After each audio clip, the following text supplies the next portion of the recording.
February 19th, 2019 meeting of the Hammond Plan Commission. And the first order of business will be Pledge of Allegiance.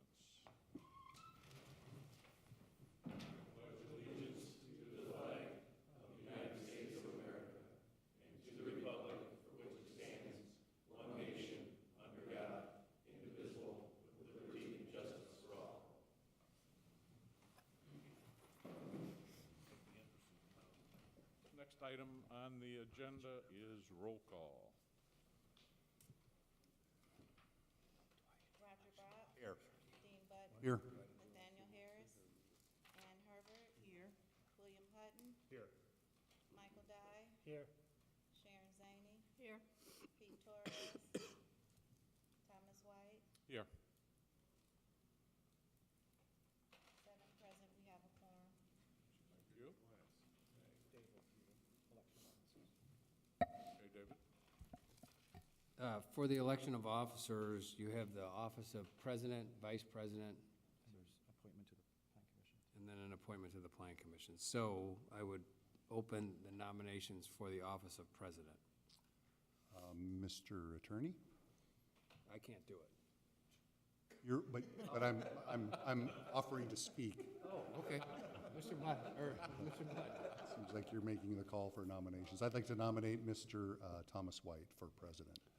Second. Are there any other nominations for the office of president? Hearing none, we'll close nominations and we'll ask for a roll call vote on the nomination of Mr. White for the office of president. Roger Bob. Yes. Dean Button. Yes. Ann Herbert. Yes. William Hutton. Yes. Sharon Zaney. Yes. Thomas White. Yes. 7 ayes, 0 nays. Motion passed. Mr. Attorney? Yes. I'd also like to nominate Mr. Bill Hutton as vice president of the Plan Commission. Second. Are there any other nominations for the office of vice president of the Plan Commission? Hearing none, I will close nominations and ask for a roll call vote on the nomination of Mr. Hutton for the position of vice president. Roger Bob. Yes. Dean Button. Yes. Ann Herbert. Yes. William Hutton. Yes. Sharon Zaney. Yes. Thomas White. Yes. 7 ayes, 0 nays. Motion passed. Congratulations to you both. Mr. Attorney? Yes. I'd like to make a nomination for appointment to the BZA, and that would be Mr. Thomas White. Second. We're not doing anything on this side. Okay. Are there any other nominations for the appointment of the Plan Commission member to the BZA for the year 2019? Hearing none, ask for a roll call vote on the appointment of Thomas White to be the member of the BZA for the year 2019. Roger Bob. Yes. Dean Button. Yes. Ann Herbert. Yes. William Hutton. Yes. Sharon Zaney. Yes. Mike Dye. Yes. Thomas White. Yes. 7 ayes, 0 nays. Motion passed. Okay. Next item on the agenda is the approval of the minutes for December 18th, 2018. So moved. Second. All those in favor? Aye. Aye. Opposed? Ayes have it. Do we have any old business? No old business. New business, CP-19-01, petition of MedStar Hammond Micro Hospital, LLC, for approval of a 3-lot re-subdivision of Block 2 of Cabela's Gateway Second Edition to the City of Hammond, located at 7900 through 50 Cabela Drive, which is Zone C-4, within the City of Hammond, Lake County, Indiana, and to consider a request to waiver the requirements of Section 157.021. Hello. Good evening, Mr. President. Oh, I'm sorry, almost was too eager. Have the notification requirements been met? Yes, they have. Thank you. Thank you for reminding me. Well, it's an exciting evening with your reelection and all. Oh, yes. Yes. A lot of campaigning, you know? Scott Yaney here on behalf of Metastar Hammond Micro Hospital LLC. I'm going to have a few things for you to consider tonight. The first one is CP 1901, and then we'll eventually get to, and that's an application for approval of a subdivision. Got a waiver request weaved into that application, and then I won't disappear too long after you take action on that because I'll have a development plan to present to you. So essentially, right now, we're trying to lay the groundwork by getting the ground ready for what's going to go up, is our application here this evening. So we have an application for approval of a subdivision. This is one of the Cabela's outlots. So this is that area that we've been looking to develop. There's long-term goal of the city upon acquisition of the golf course and all that went on with Cabela's, Walmart. Maybe a year plus ago, I was before you regarding a Buchanan Bucky's proposal, and that's underway now. So these folks are here. I'm here on behalf of Metastar, but we're here with the approval of Cabela's because Cabela still owns the underlying ground. They'll ultimately sign off on our subdivision plat, but Metastar here is carrying the water because we need to prepare the ground so that eventually we can put this micro hospital up that I'll talk to you about in case number 2. We're looking to approve a 3-lot subdivision. Earlier this evening, you received, I believe, an updated plat. Mr. Helfrich, who's done a lot of work, Cole Helfrich, our surveyor, who's been before us before, better speaker than I am, so unfortunately got the raw end of the stick tonight, but he has worked closely with Mr. Poland and also Mr. Button to hopefully button up all the issues that we had and present something to you that works from the standpoint of the other lots to be developed in that area and also future city planning. Metastar is ultimately going to acquire one of those lots. That'll be lot number 1, but we're here tonight seeking approval for this subdivision.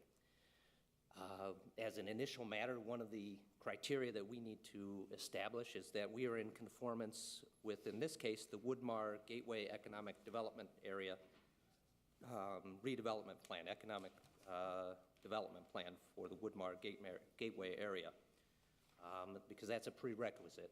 We do believe that we are well within the goals espoused in that development plan, and that this is exactly the type of development that we'd want, and so this subdivision furthers those development opportunities. However, as a preliminary matter, I referred to a waiver. We must seek a waiver of the Hammond subdivision ordinance, section 157, specifically 157.021B, because that ordinance requires that every lot needs to abut and front on a public street. As you will see from our subdivision plat, not all of our lots do. Specifically, lot 3 does not abut Cabela Drive. I have a document that will help you somewhat envision what we have going on, and you may have it in your packets. In fact, if I might approach so that it might be a little easier reference.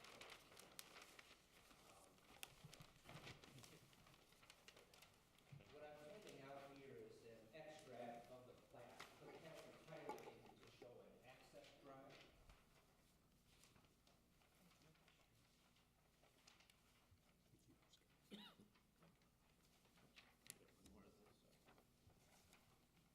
That access drive is ultimately what is going to give Lot 3 access to both Indianapolis Boulevard and Cabela's Drive.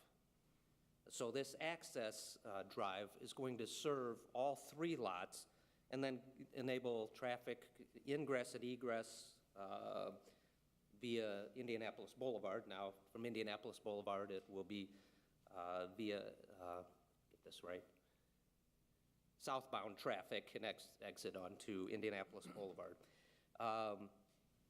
The lot, or and the colors came off just a little bit here wrong, but the yellow is what I refer to as the Walmart easement.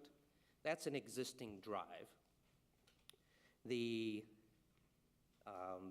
extract where it's depicted in blue, that's Buc-ee's. We previously had that approved. And now the green shading is what we are going to add in this subdivision. So you'll see it connects the Walmart yellow with the Buc-ee's blue that then gives us the complete access. This access drive and the kind of the rights that are set out for these easements are in a recorded document that Cabela's and Walmart entered to provide, it essentially provides that anybody who develops in this area, in this entire subdivision, has access rights to use these drives and any of the drives, and that transfers to anybody within the entire development. And that document has already been recorded. It was recorded back in 2013. So we are going to, as we're advancing our request for waiver, we're relying upon this access drive to essentially say, hey, we have access to Indianapolis Boulevard and to Cabela's Drive, and arguably that's even somewhat better than if we just abutted Cabela's Drive and we only had access to Cabela's. But I've got to meet some criteria because we have criteria set out in the ordinance that I need to show you that are somewhat similar to some of the criteria that we come across when requesting variances. A little bit of a nuanced change, but similar. So I need to show you that the approval of this waiver will not be detrimental to public health, safety, or otherwise injurious to other property. As I mentioned, we're going to give access to both Cabela Drive and Indianapolis Boulevard, which should help access for emergency vehicles and just the efficient flow and safe travel of vehicles. Presently, there is, we're aware of a potential hotel use for Lot 3, but right now that's still, undetermined until somebody comes before you.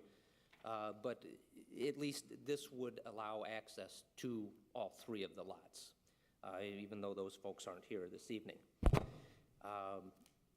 We also would suggest to you that this in fact doesn't serve as or to be injurious to other property, enhances the value, it helps the entire development. And this is something that is in fact necessary for development to occur. So we don't see this as injurious to the surrounding properties in any form whatsoever. And because it does promote safe traffic flow, emergency vehicle access and the like, we think this is precisely the sort of thing that falls within criteria number 1. 2, we have to show you that the request for our variance is is unique to this property, which I think that it is. This was not this used to be a golf course. And when it was a golf course, it had access and abutted a public street, but it just needed to abut the public street near the clubhouse, right? It didn't need to have all throughout all the holes. So now that we've carved up this piece of property, we do have a unique setting here. And it was contemplated that when Cabela's developed the site that we'd have just this sort of thing, and we'd probably need to have access drives because it wouldn't be possible for all these properties to abut a public street, and we weren't about to try to figure out beforehand where all public streets might go in this new development. So I think criteria 2, I think, is safely met. Geographical criteria number 3 is that the surroundings and topographical conditions of this property involved are a particular hardship. We have a couple of things there, but the primary one we have is the Little Calumet River. This property backs up against the Little Cal, and we know how the Little Cal twists and turns. There's not much else we could come up with as a solution. There's no way to put a road in there, and if you didn't do something, then none of this area would be able to be developed, the vacant land distracting from the surrounding development. Number 4, we're not otherwise varying the zoning ordinance or flood control ordinance. So And those, neither one of, we're not seeking variances or any other relief from any of the applicable ordinances. So I think that we have safely met all four criteria, and would request that you grant our request from grant our request for waiver from the requirements of Section 157.021B, and allow this development to take place. That must occur as a preliminary motion before entertaining the application for the subdivision, as I'm told by Mr. Poland. So I think procedurally that would be the first step, and then undertaking consideration of the subdivision. And we do think that that we have met the concerns of the city in developing a coherent subdivision plan that allows for future development, allows for developments of the specific 3 lots that we're talking about here tonight, but also will allow further development in the surrounding area, and that it does meet, in fact, with the requirements of the subdivision ordinance and the zoning ordinance as a whole. So for that reason, we'd request your approval this evening. Thank you. Questions from the board? Mr. Hutton, you look like you have a question. We do. Thank you. Mr. Button, have you had a chance to take a look at this? And the question is more about site drainage. Does it look okay to you? Yes, sir. Can you hold off on the site drainage question for when we do the development plan? Okay, Because we're just talking about the subdivision, right, lot layout right now. I take it back. I'll take my answer back. Okay. Mr. President. Mr. Button? Mr. Yaney, are you familiar with any other locations in the city of Hammond where this situation may have existed? Or, in fact, if there's anywhere in the area, in the region, that you may have or this request has been made, just to give us some context? I don't know. The waiver request? Yeah, for this particular waiver of this nature. If we can be... I'm aware of one other. Oh, thank you. And that was the development across the street. A gentleman by the name of Mr. Markopoulos, I think, was associated with development across the street. If I require, I'm trying to recall, he needed to gain access across, there wasn't an easement across an existing road, or there was a gap in the easement of some sort. Mr. Button, in particular, if you look at the former Kmart property, and then if you think of where the laboratory is. Alverno Labs? Alverno Lab. Mhm. Which also was the Builder Square property at one time, for those that may remember that. The Alverno property was a 4-lot subdivision, and none of those lots abutted the public street. And so the waiver was granted for that because of the use of Interstate Plaza Drive, which actually is a private road. It is not a public street. Thank you. That's exactly what I was looking for. I wasn't familiar with any of those, that particular location. I mean, I'm familiar with that location, but I didn't realize that a variance has been requested. That helps kind of ease my mind. And then for the subject property, so Lot 1, that's not necessarily Lot 1 itself, for which you are here requesting eventually a subdivision, and it's based upon that owner or future owner of the property. That particular lot isn't requesting the variance in and of itself. It is Lot 2. Lot 2, Yes. which is a potential future I may have developer. misspoken. Yeah. Thank you. I just wanted to be clear on that. Yeah, You're carrying the water for the whole subdivision, but the subject property that you're here representing still abuts the public street. Yes, shown on the plan. because we're seeking a subdivision approval, and yeah, we are carrying certain weight and water here for Lot 2. But precisely, this subdivision can't be approved without considering Lot 2. Thank you for saying that. That's all I had, Mr. President. Okay, thank you. Any other questions from the board? I do. Mr. Hutton? Cabela Drive is not a public street? Yes, it is. It is. Cabela Drive is a public street up to the point where it touches Outlot B of Cabela's Gateway Addition, and that's where it becomes NDOT property. Bill, I may have confused us earlier. Lot 2, kind of tucked back here in the corner, it doesn't touch upon Cabela Drive. And that's what the issue, I confused Lot 2 and 3 earlier as part of the presentation, so that could have.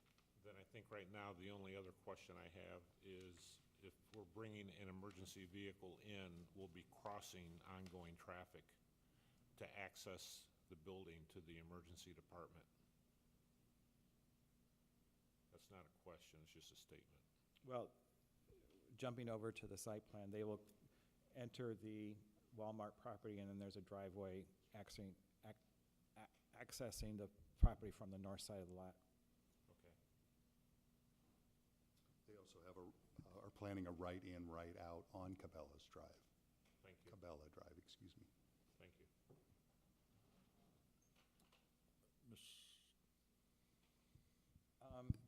I think there's some, I know that we have received a revised plat for consideration, and I think there's some technical things that still need to be reviewed and discussed, so we can discuss that after the meeting. Okay, very well. I presume with Mr. Helfrich and, Yes. okay. Good. I'm sorry, Mr. Is President. there anything to address right now or just after the meeting? Well, rather than Bring go into all up. a lot of detail, I think just note that I'd like to discuss some technical corrections. Okay. Mr. President, I should have asked, we received a copy of a revised plat this evening before the meeting. Could you or your surveyor explain the changes between the two, because it is quite a lengthy document? I can, Actually, Mr. Button, the specific changes that were asked was in relationship to the access drive that is on Lot 3. They have provided the bearings and dimensions of some of the lines and curves, and there's some clarifications that I need beyond that, but that should be the major and only change. I just wanted to know what was the difference between what we'd received in our packet and tonight's submittal. Thank you. Any other questions from the board? Other questions?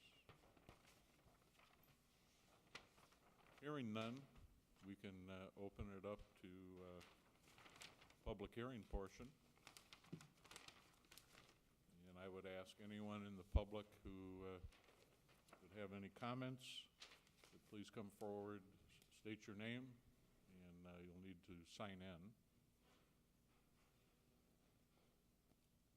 And again, we'll open up the public hearing portion of the hearing tonight. Please come forward, state your name, sign in, please. Hearing or seeing nobody, we'll close the public hearing portion. And I'll ask the commissioners if there are any other questions. Seeing none, I'll move on to ask the staff to present the staff report. Sure. In general, the subdivision plat as laid out meets a majority of the technical requirements of the subdivision ordinance, except for primarily the one that was discussed by Mr. Yaney regarding the Lot 2 that does not abut a public street. I did allude to that there is some notational things that I do want to discuss further with the surveyor to trying to get the document, I think, tweaked a little bit better. The actions of the Plan Commission is to first grant the waiver as laid out in the staff recommendation section. Staff has laid out the discussion points for the 4 criteria in order to grant the waiver. Mr. Yaney also presented some good information and how to address those concerns. So as far as the first motion is concerned, staff recommends that the Plan Commission grant the waiver to section 157.021B subject to the inclusion of the continuous access drive from Indianapolis Boulevard on Lot 1, Block 1, as approved to its connection to the access drive on the Walmart parcel, which is Lot 1 of the re-subdivision of Block 3, as shown on the plat, and adopt the findings of 157.091 as described above. And then the second motion would be staff recommends that the Planning Commission determine that the compliance with the conditions of the waiver will allow it for it to be determined that the technical requirements are met, and I'm going to amend that.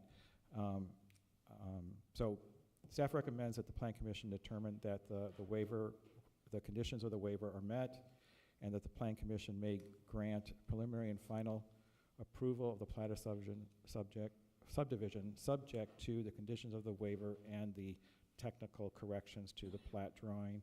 And if the Planning Commission agrees, then the staff requests that the Planning Commission adopt the staff report as amended as its findings of fact. Any questions for staff from the board? No questions? No? Okay.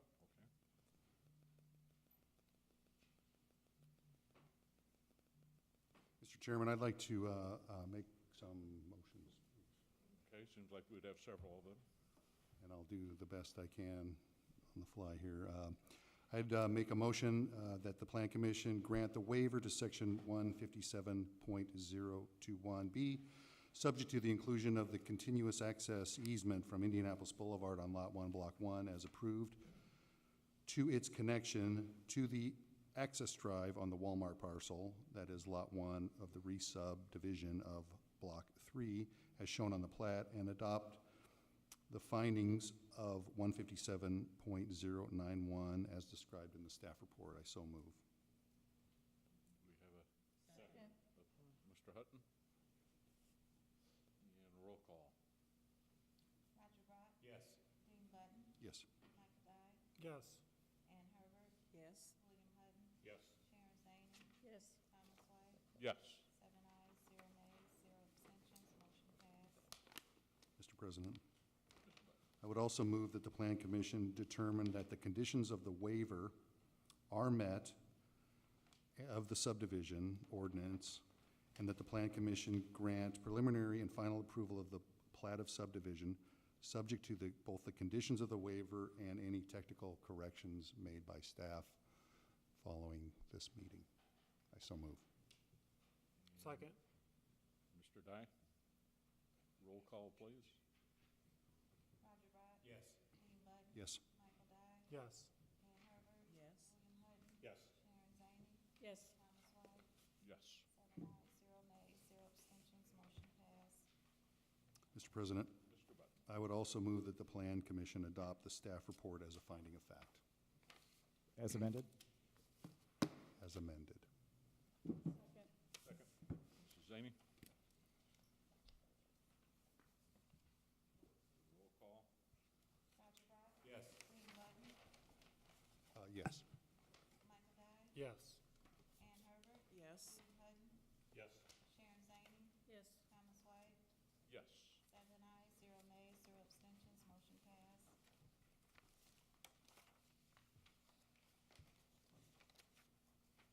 Okay. Mr. Hutton?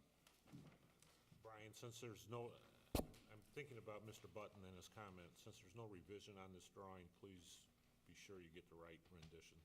I most certainly will. Thank you very much. Thank you, Mr. Hutton. Next item on the agenda, CP-19-02, petition of MedStar Hammond Micro Hospital, LLC, for approval of a developmental plan for Cabela Gateway, Second Edition, commonly known as 7904 Cabela Drive, Title Section 8.90 and Title 27 of Ordinance 8514. Thank you again, Scott Yaney on behalf of Metastar. This time I'm going to yammer a little less and like to introduce some of the folks that came with us that are actually going to be involved with what goes up in the air. One, I'd like to introduce Dan Dr. Dan Irving, who is with us here this evening. He's a physician owner of this micro-hospital that we propose to develop. So he's here this evening. Did I see Scott come in? Yes, okay. Dr. Scott Samlin, also a physician owner, is joining us this evening. So they anticipate that they'll be at this facility and wanted to be here this evening. Folks that have done a lot of hard work to get us here, Steve Kudwa, who the partner of Cole, or tandem combination of one form or another, an engineer, and certainly you've met Cole. And then we have with us, who I will ask to speak and kind of talk to you a little bit about this building a little further, is Namer Kime. And Namer is here, joined us from Texas here this evening. He's the project architect. We have submitted to you a petition for approval of our development plan. This is now, we're looking at Lot 1 of our now approved subdivision.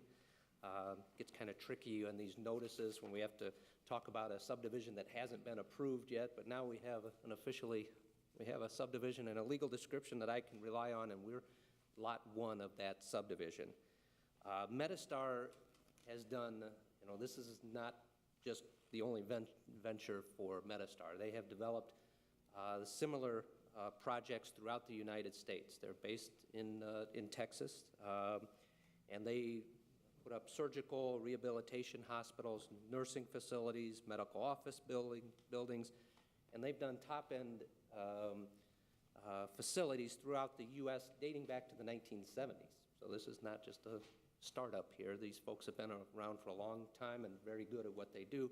They have selected this site in Hammond. They think it's a really good location for them, and they intend to put a top-notch facility up. And as you can see, we've got some interested physicians here that are ready to come and serve the community. Once again, we are here because we don't own the property yet, but we're with the consent of Cabela's, and we'd like to develop a state-of-the-art micro-hospital. Speaking to the folks at Metastar, folks with whom I'm communicating down in Houston, they anticipate that this is we're going to have capital improvements of approximately $13 million. So this is not a small project. This was discussed at the Redevelopment Commission because we had to cross that bridge before coming here. And one of the factors considered there is that we're going to, bring somewhere in the area of 40 to 45 high-paying jobs as a result of this project, which is also something that we all welcome. That's not specifically what brings us here, but it's a little background for us all to consider. We are located, we're appropriately zoned, we're in a C4 area, but we need to actually cross the T's and dot the I's, and in fact, when we look at the permitted uses in a C4 commercial district, we have to kind of trace it backward, that anything that's allowed in a C3 is allowed in a C4, but within a C3, section 9.10 of Title IX provides that hospitals and clinics are fully authorized uses. I'm going to have Namer come up here and talk about the building itself in just a moment, but before he makes his way up here, I'll point out that it doesn't conflict, this development does not conflict with the comprehensive zoning plan. We're not here seeking any developmental variances. You're going to hear that we've exceeded the landscaping requirements, and in all phases, we're not looking to push the envelope. We're well within the envelope and trying to do something here that, fortunately, we have enough land to do it. Sometimes that's a constraint here, that is not. But we've really taken a lot of effort to give a top-notch facility that will reflect well upon the area, and something that we were all hoping we might get with this development area. So at the end, we're going to seek approval of the commission to this development plan. I'm aware you may have some specific questions concerning drainage and other things, but I think between Mr. Kime and Mr. Kudwa and perhaps Mr. Helfrich will get all of those answered for you, but they'll be better suited to give you those answers than I. So maybe if I could turn it over to you, Namer, and If you folks don't mind, I've got a rendering here that I might hand to you while he's speaking, so you've got a frame of reference. You'll need to please sign in also. Sure will. Good evening. Thank you for putting us on your agenda tonight. I know you have a lot of business to take care of. I just wanted to talk a little bit about our project and our program, and we're anxious to get a building put in the ground here in Hammond. It's called a micro-hospital, but I just want to say a few things about that. It is actually a full-blown hospital, and the term micro is because it just has a few inpatient beds. We have 6 inpatient beds going into the facility. But it will be licensed by the Indiana Department of Health as a full-blown hospital. It's not a clinic, and it's not urgent care, but it is a fully licensed hospital. It's got a full-blown imaging center in it, and it has a 8 treatment room emergency center in it, and it's got 6 inpatient beds for patients who have to stay overnight. So it is something that's licensed by the state, and there are a lot of regulations that we have to meet to make that happen. It's been designed to be, I think, fairly attractive. Of course, I'm the architect, but the facade is mostly masonry, brick, and stone, a lot of glass. It's got metal-faced canopies on it. The hospital has its own drop-off undercover, so as patients and family come to visit, they can get into the building while the weather may be inclement. And there's also a covered canopy for ambulances. We don't expect a lot of ambulance traffic. Most of the ambulances will be actually for patients that are being transferred out of the facility, but we don't expect a lot of ambulances bringing any patients to the facility. It's mostly for transfers. The building's about 18,000 square feet, and the construction cost is going to be in the $8 to $9 million range, and the rest of the construction, or the rest of the dollars that Scott talked about, are for equipment and other soft costs associated with the building. I'm happy to answer any other questions you may have about the program of the facility, and I think you can see from the rendering what the building will look like. Questions from the board? I do. Mr. Are there any trauma rooms in this ED? I'm sorry. Trauma? There is one trauma room in the ER. And you said you got approval from the state. What agency was that? Indiana Department of Health. Indiana Department of Health. So you have that already? We have approval for the site, and the plans are into the Indiana Department of Health for their final approval. Okay, thank you. Mr. Button? No, I'm not asking. Thank you. Nutex Health, sir, I'm sorry. Nutex Health, well, I'll ask the architectural question then first. Building looks beautiful from the rendering. Looks really great. I did, and this board may be familiar with my opinion on the structures away from the building, the generator containment, and the garbage or trash control enclosure. Yes. Those are both shown on your plans as painted CMU block. We, as a plan commission, I think in the past have suggested that they look more in tune with the building itself rather than just the painted block, because that doesn't provide the same attraction or level. So we would just ask that the architect and owner consider making those look more like the building themselves so that they don't look out of place. Thank you. Sure. We can look at putting brick to match the building or the stone face on that. We'll certainly look at that. Other questions? I do. Mr. I Hutton? want to go back to this generator. How is it fueled? The generator is a diesel fuel generator. Where is the tank for that diesel? The tank sits underneath the generator. It's called a belly tank. That's a good question. Is there an alternate source besides the diesel? We could go to natural gas. No, I'm talking about having two sources. Oh, not no, one. it's just diesel. So there's just one source? Yes, sir. And I'm sorry, you used a word when the tank is underneath the.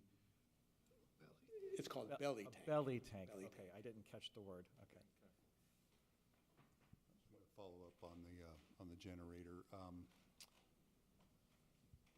Is that a state health department requirement to have a primary, that is the utility company supply, as well as an auxiliary power source in the event of a power loss of power to primary? Yes, so, yes. So there are two sources? Well, the initial source is electrical from the power company, and if that power goes out, the generator is scheduled to kick in. And the tank that's underneath is how big? I can't tell you how big it is, but it will fuel the generator for several days.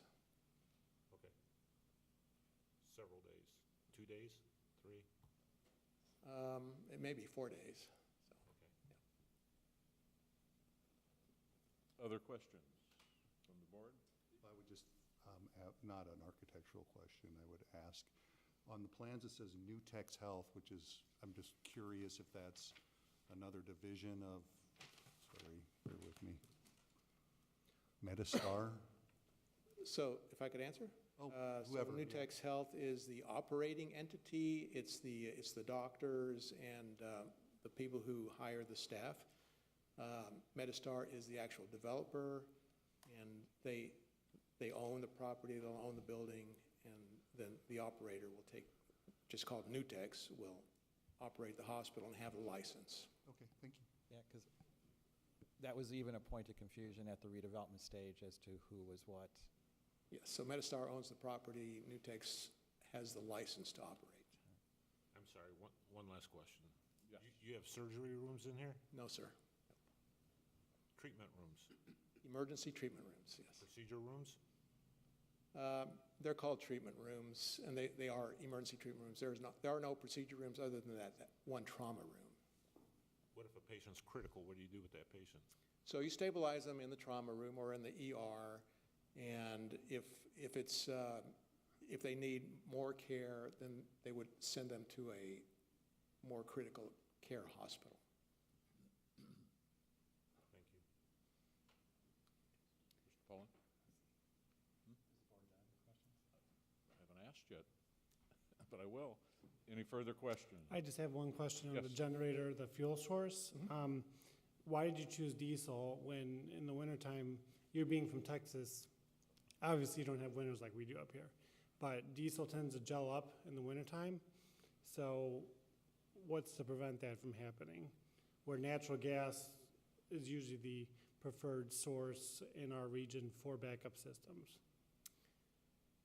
Well, so I'll talk about natural gas a little bit. But there are some codes that are in place that regulate the emergency generator.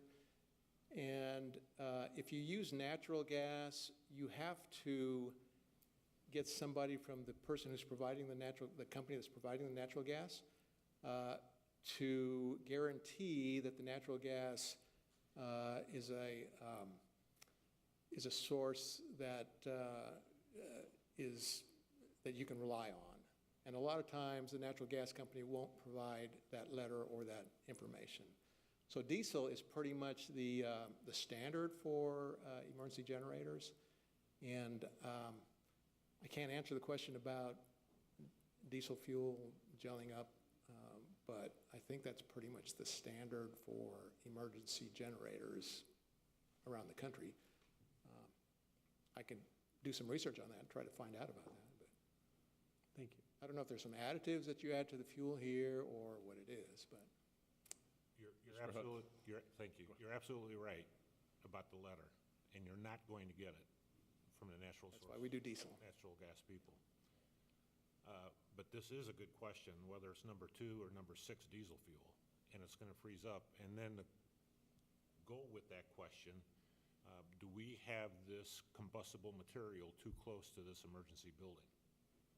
So the code says that you have to be at least 5 feet away from the building, and we are. And then we also have an enclosure around the generator that provides protection of the tank to the building.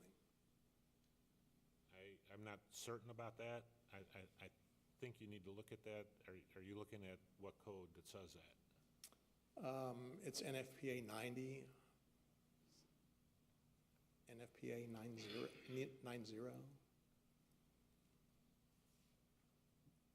Thank you. I'm happy to get you some more information on that if you'd like. Any more questions from the board? I might chime in. I grew up in Anchorage, Alaska, of all places. And you may consider a heating element in the tank itself for the purposes of keeping the fuel warmer. Okay. That might be an option for you. Like We'll certainly take a look at that. Like an yeah. electric water heater would work. It might work for you in this case, too. Sure. Thank you. Another complement to that is whatever piping you have supplying in and coming back out, you might want to heat trace it. Additional questions? Nope, all righty. Thank you. You have questions? Okay. Okay, I have some questions for the engineer.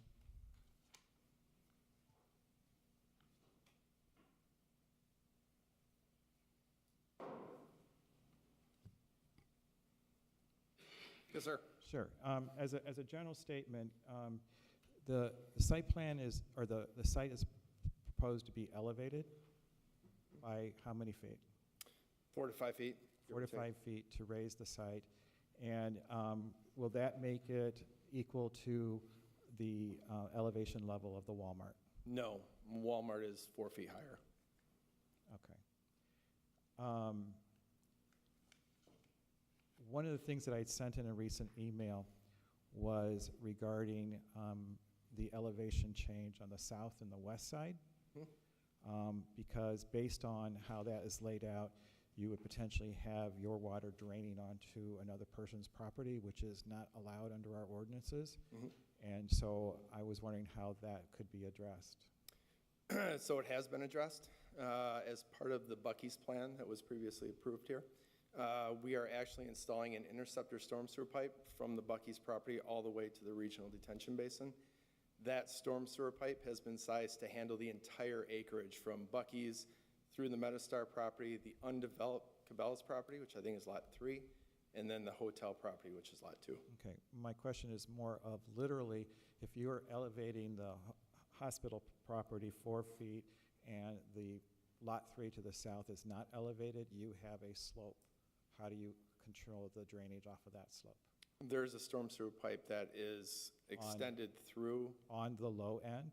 Yes, it's extended through where the future frontage road will come on the west side of Metastar. There's a 36-inch pipe there, and it will daylight into that open area. Okay, so I think that is something that, Dean, we were talking about that? Yeah, thank you, Brian. This was an issue that I raised with Brian. So specifically, what we're talking about is the toe of the slope. Right? There's no pipeline that runs along the toe of the slope that comes out. So technically, the water is, whatever water hits on that part of the lot would flow into the other lot. And all we were wanting to do, I think, well, the suggestion would be is that you have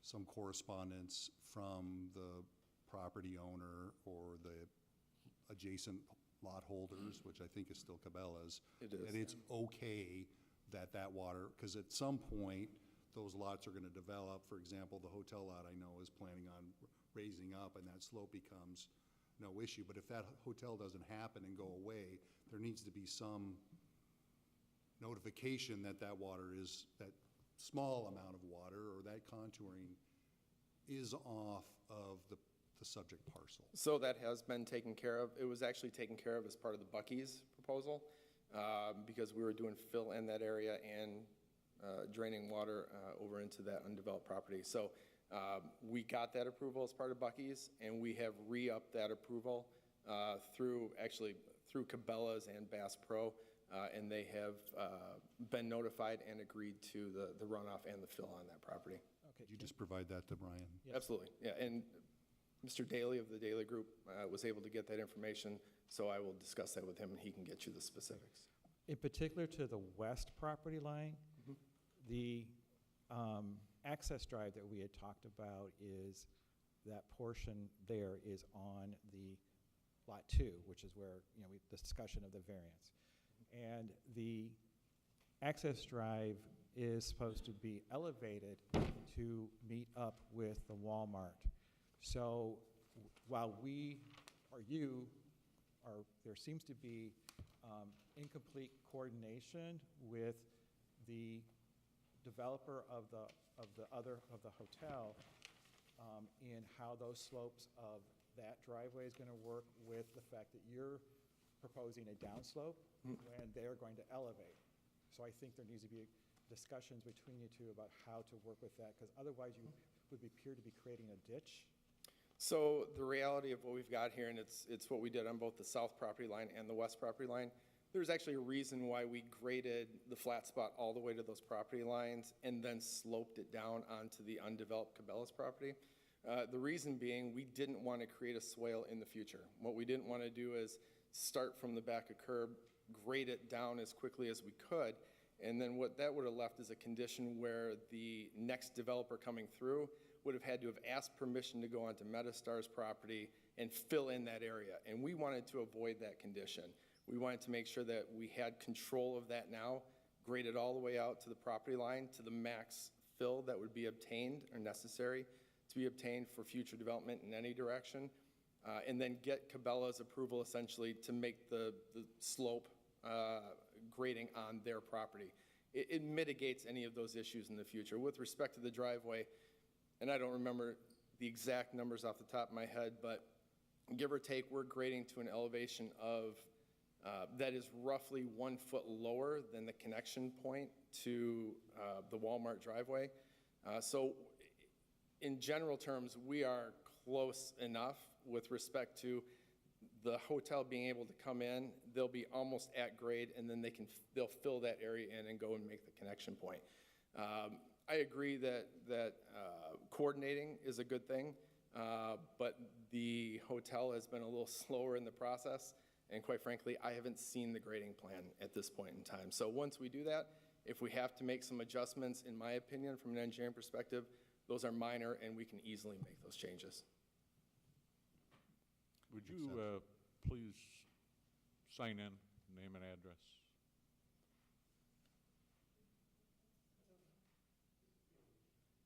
I will, yes, sir, as soon as I find it. I'll find it. As soon as we find it, I will do that. Very good. Guilty.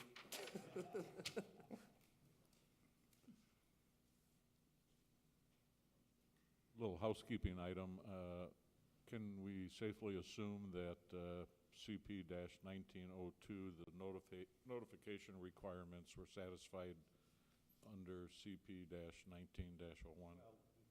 They were satisfied. Okay. Thanks for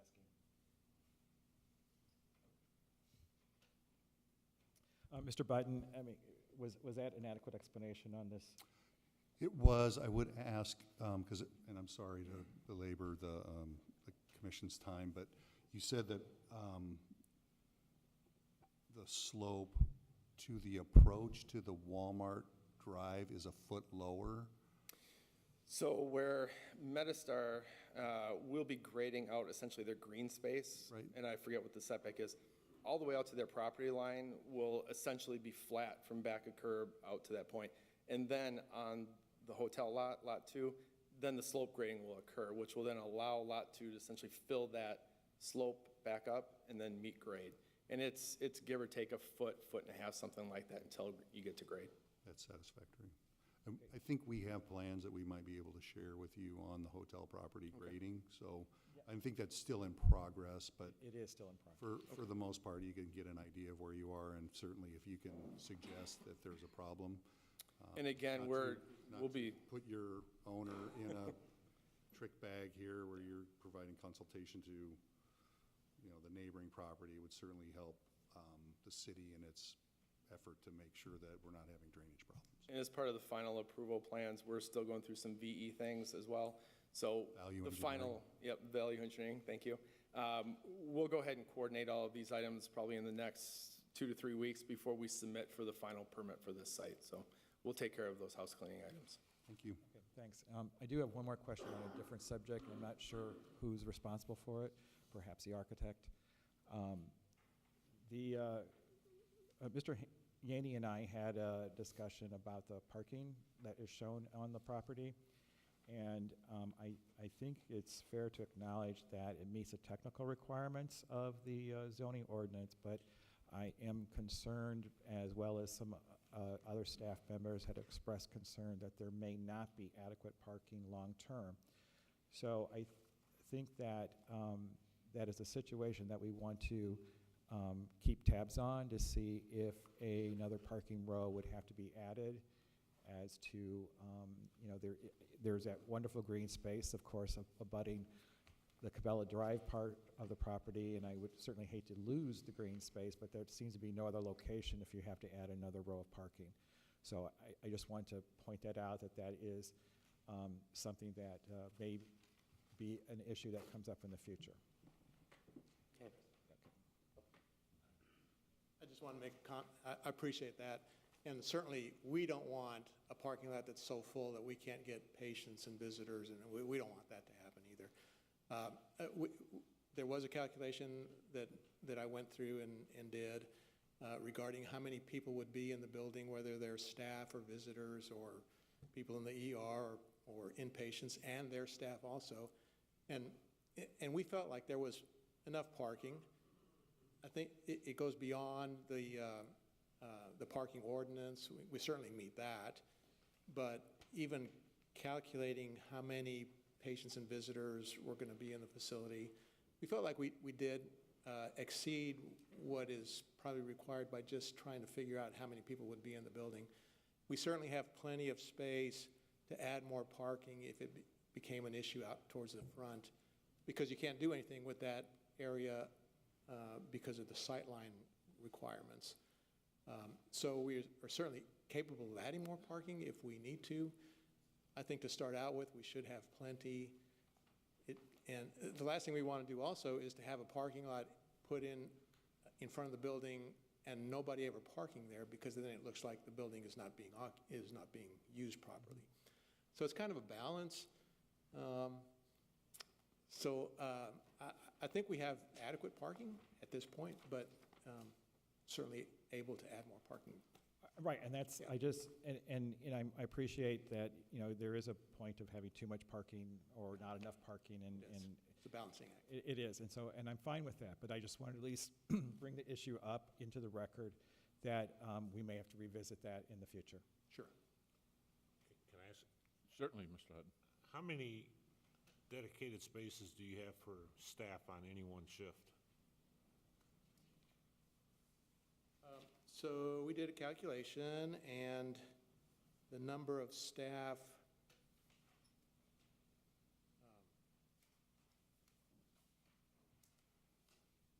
I'm just counting them up, but About 15? maybe 20? 10 staff, right.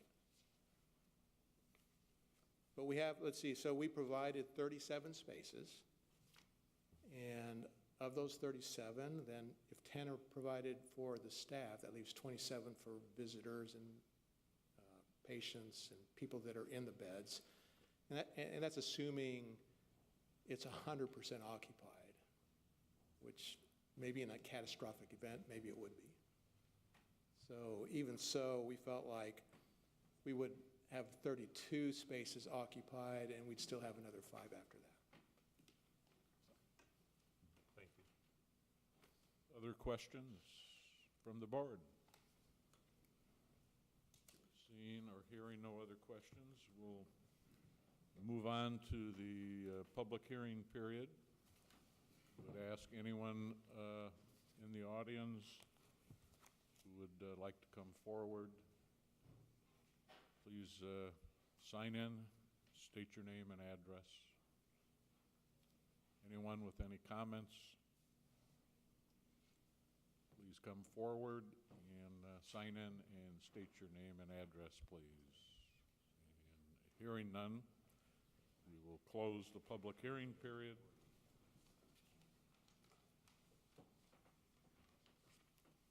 And we'd move on to the staff report.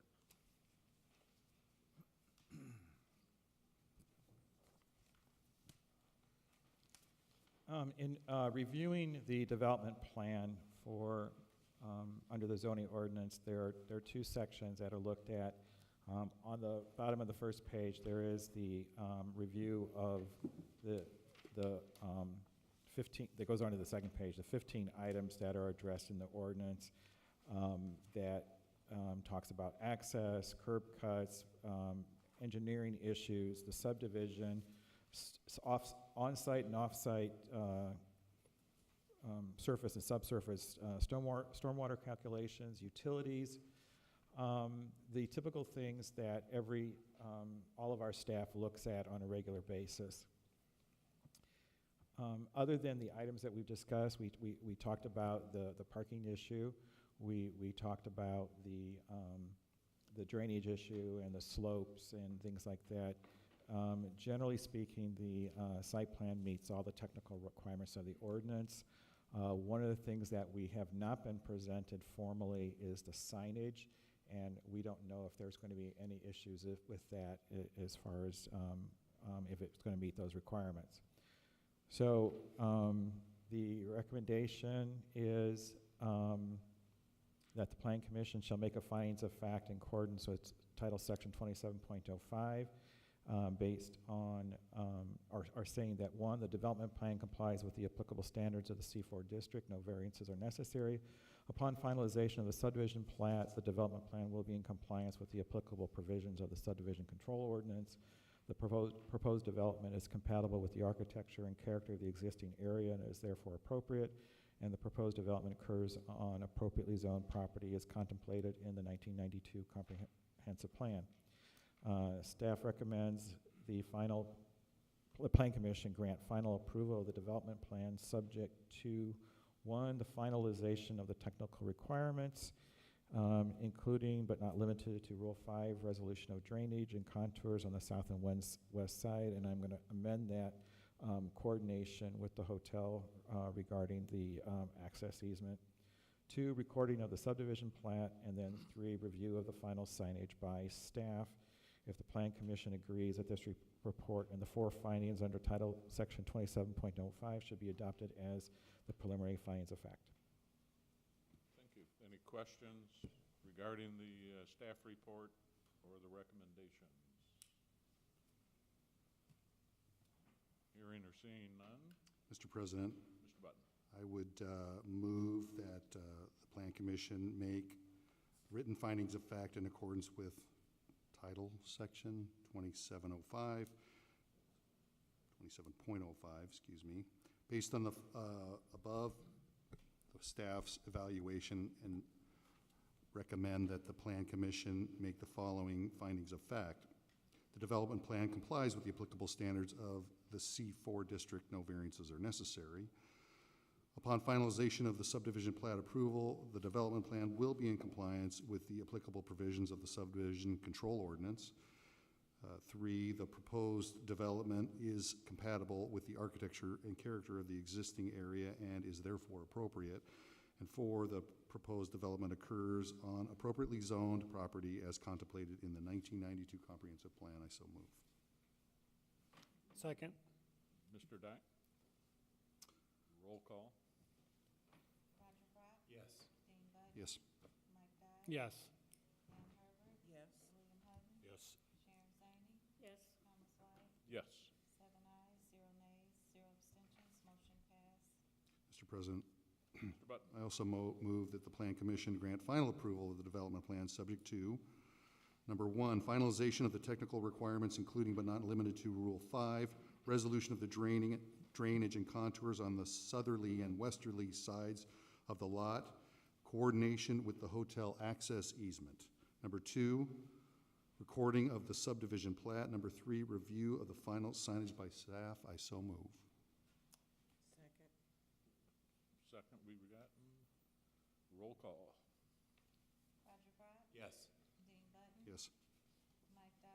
Yes. Ann Herbert, Yes. William Hutton, Yes. Sharon Zane, Yes. Thomas White, Yes. 7 ayes, 0 nays, 0 abstentions, motion passed. Mr. President, I would also move that the Plan Commission then make this amended report and the 4 findings under Title Section 27.05 adopted as a preliminary finding of fact. I so move. You can have a second? Second. Mr. Dye. Roll call. Roger Brock, Yes. Dean Button, Yes. Mike Dye, Yes. Ann Herbert, Yes. William Hutton, Yes. Sharon Zane, Yes. Thomas White, Yes. 7 ayes, 0 nays, 0 abstentions, motion passed. Very well. Moving on to the next item on the agenda. Thank you, Scott. Overlooking my gaffe, name that should not be mentioned. Good luck. CP-19-03, petition of Swanell, Inc. to reclassify property at 712 Highland Street from C-1 Local Commercial District to I-1 Light Industrial District to construct, operate, expand, and maintain a beverage production dispensing equipment manufacturing and distribution facility within the city of Hammond. Yes, sir, please. Good evening, ladies and gentlemen. Chris Moore with Nice Engineering, representing Swanell Beverages. Brian, I've got some more green cards. And I was just going to ask if the notification requirements have been made. Yes, I have.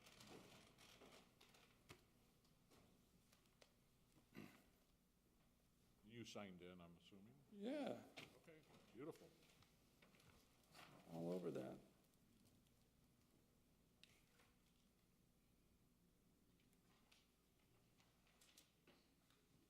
We are seeking approval of I-1 rezoning for the current C1 area located on Highland Avenue. The address of 712 Highland Avenue, or I'm sorry, Highland Street. The existing facility is currently, there's currently one building that's on the entire lot, and what we're looking to do is bring in an office building and a warehouse-type facility to expand the Swanell Beverage Company, which is located directly south on a shared property line. So they just want to expand their business to the north. The truck traffic is still going to continue to utilize the existing driveway approach that's going out towards Erie Street, and office vehicles are going to be coming out on a Highland Street, and the office building area is going to be located on the north side of the building. The existing requirements for I-1 industrial in this area require the lot minimum, I believe, is 2 acres. We're going to be at 2.3 acres. The parking requirements are 1 parking space per minimum of employee, and the total number of employees for both facilities are going to be 32 employees, and we're going to have a maximum of 45 total spaces for both lots in the area. The green space requirement is 10%, and we are going to more than exceed that. We're going to be at 50% of the total lot is going to be the green space. And the yard setbacks right now is, the requirements are 30 foot for the front yard, 10 foot for the side yards, and 20 feet for the rear. And we're going to meet all those requirements with the exception of the east side. And we're going to discuss that at a later date for a variance request on that. Briefly speak about that. The potential, or the issue we're anticipating should the rezoning be successful is that they would seek a petition through the Board of Zoning Appeals to adjust the east side setback due to a requirement that the building must be set back further from a residential zone, and there is a residential zone abutting the property on the east. Correct.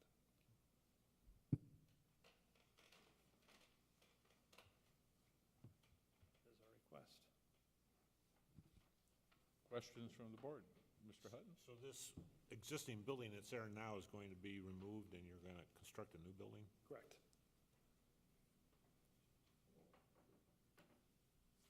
Mr. Button, looks like you have a question. Yeah, I always do. I was a little unclear, Brian, on the change in the setback there. So we're C4 now? And we're C1 now, and we're moving to I1, and the setback, can I ask what the setback requirements are under I1? A side yard setback in an I-1 is, there should be two side yards that have a total aggregate width of 25 feet, but the minimum is 10 feet. So you can have 10 on one side, 15 on the other side. That's for all I-1 properties. However, in a situation where the lots abut a residential district, the building has to be 100 feet away from the residential district. And so that is going to be the subject, assuming the rezoning is successful, that would then have to go to the Board of Zoning Appeals to know whether or not this particular building and layout will be able to be constructed based on this setback issue. Thank you for your clarification. And for the record, we are planning on putting natural buffers on both the east and west sides. Yeah, I mean, there's a lot of discussion that has to occur regarding the development of this building as far as landscaping and buffering. The details of that will be probably a big part of the discussion for any of the variances.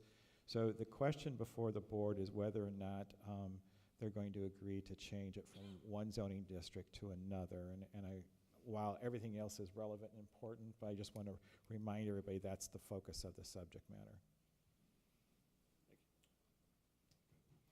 Mr. Hutton? Realizing 47 parking spaces or 45? 45, Plus truck traffic? 45 parking spaces, plus truck traffic. Plus, No, it's 45 spaces, not how many, we're going to have 32 employees, so we only need 32, but we're going to have 45. Give or take, Plus truck traffic? plus truck traffic, truck traffic is going to come off of Erie. correct. I'm sorry? Truck traffic is still going to come off of Erie Avenue, where it currently comes off of. And how does it get on to Erie? What do you mean? Here's where I'm going with the question. What's the impact of all this traffic with the new high school complex? None? What our expectation is that, you know, if the Carpenters Union was fully occupied, it has a parking lot right now of, I'm going to guess, around 60 to 70 parking spaces. And if that was fully occupied, to compare that proposed traffic flow on that street to somewhere around daily traffic now account for the employees at this site is what? Right now, we only have 20, there's going to be 32 total employees, but we only have 22 parking spaces, 21 parking spaces coming off of Highland. 21 parking spaces off of Highland, correct? Correct. And therefore, you're going from 70 spaces thereabouts down to 21 spaces. So that is just from a simple review, that would be a reduction in traffic on Highland Street. Realizing that these 30 or 35 spaces, whatever the number is going to be, is during the day. The 70 spaces you're talking about is usually at night for the Carpenters Union. I just don't want to have an impact on our school, that's all. Mr. Chairman, if I can chime in on this subject. So the city has reviewed plans for the new high school, and the new high school is being constructed to the west of the existing high school, and the parking lot for the new high school will be where the existing high school is now. I don't recall off the top whether they're going to be allowed access onto Calumet Avenue or not, but a lot of that traffic could potentially be sent either directly to Calumet or north or south from where the existing high school sits. So there could be some conflict, but it could be significantly reduced. It's a good point, and we'll definitely look at that. Right, and you know, the plans for the high school, the current plans that we've seen, that there will not be a curb cut on Calumet Avenue. They will use Highland and Eaton. The high school building is going to be roughly, I don't want to say exactly north of this location, but kind of north of this location. And there is a small parking lot that will be on the south side of the school that will be accessed off of Highland. So there's always is that potential, but, it's a matter of hours of operation and as to how that plays out. But Highland Street, there is, and Mr. Button, you can correct me, I believe that's a minor arterial? I don't know the functional classification, but it is on the federal highway classification. Yeah, so it is intended to be a street that has a higher volume of traffic than, a typical residential street. Thank you. Other questions? Questions or concerns from the board? From staff? For the board's discussion, one of the things that we have been discussing with the petitioner when it comes to the issue of changing the zoning classification from one to another,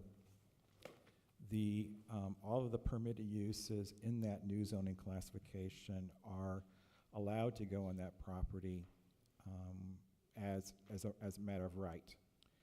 One of the things that we have been discussing, but we do not have it in its final form, is the discussion of a commitment document which would limit some of the proposed uses,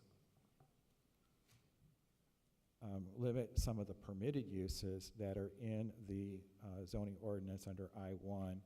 There are 27 permitted uses, 28 permitted uses in that ordinance, and that's one of the things that we were discussing as to what would be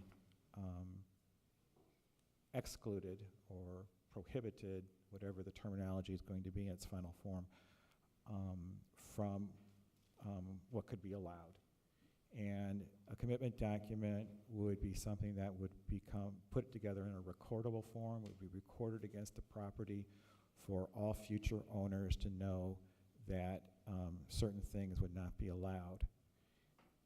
Mr. Moore, I know we talked that we don't have the copy. I've got a copy. You do have it. So can you go through what some of those uses that we want to prohibit? And again, this is still introductory form, but we're still working on finalizing it. But we're going to restrict the allowance of boat storage, essential plant facilities for dry cleaners and laundries, commercial wireless telecommunication services, fireworks consumers, fireworks, grinding, milling, and production, material handling and equipment, maintenance and repair shops of automobiles and trucks, outdoor advertising, self-storage, truck or heavy equipment fueling operations, heavy equipment rental, warehousing, adult entertainment, and vehicle sales. Those are all will not be allowed once everything's finalized and accepted. So the idea is that we would have this document in its final form after the Plan Commission makes its recommendation to the City Council, after City Council does what it's going to do. Assuming the City Council does approve it and they go to the Board of Zoning Appeals, it will be in its final form at the Board of Zoning Appeals if we get to that step.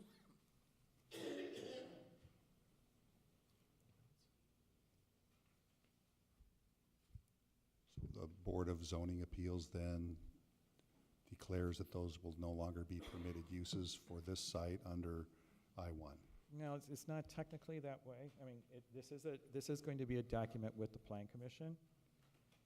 By the nature of the drafts that we're working on, it always makes reference to the Plan Commission case, the City Council ordinance, and then any BZA actions.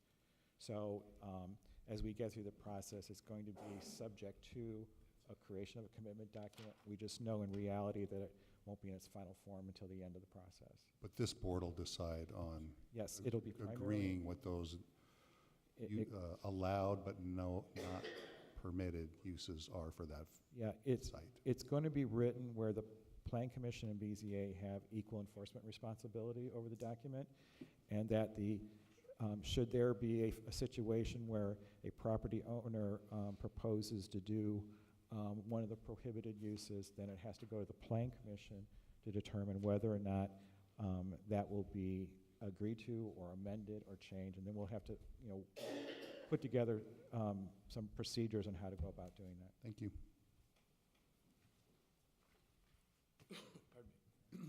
Other questions, concerns?